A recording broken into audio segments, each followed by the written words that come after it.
Okay, so here we are back in the Makers Club, actually in my office, but with a Makers project. This is the RoboSumo bot, the first of our RoboSumo bots, which is for the RoboSumo competition held in Galway this year that we're hoping to enter with 3 or 4 robots. So this is the first one anyway, we're calling Titan, being, the first robot. So anyway, it's simply got 2 track wheels, okay, so it's driven by 2 micro-geared motors which are in the base here.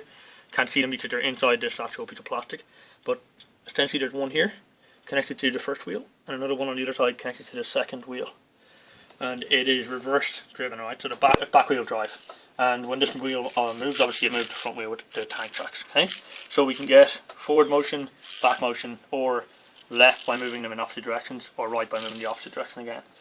So underneath the hood we have 4 AA batteries giving us 6 volts to play with. The micro-geared motors can run on anything up to 8 volts.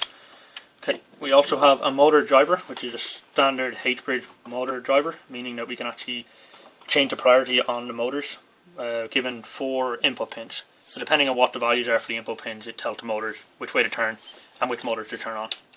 We also have a Bluetooth chip underneath the board here. A little bit difficult to see, but it's underneath there. If I turn on the actual power, you should see it blinking in the background there. Okay, so that's currently blinking away, ready to be paired with another Bluetooth device. So we're using that for, at the moment, just for debugging and for controlling the robot. We also have on top, the main board is an Arduino. The standard Arduino Duolinove, or same equivalent of the Uno. It's driving the motor, the motors with the motor control pins here, 4 of them, and then 2 for the Bluetooth, which just talks with a standard UART, which is on the board. And finally, we're powering everything from just a standard power jack coming from the batteries below.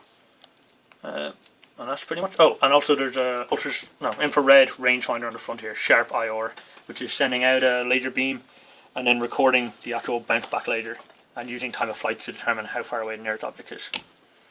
There you go.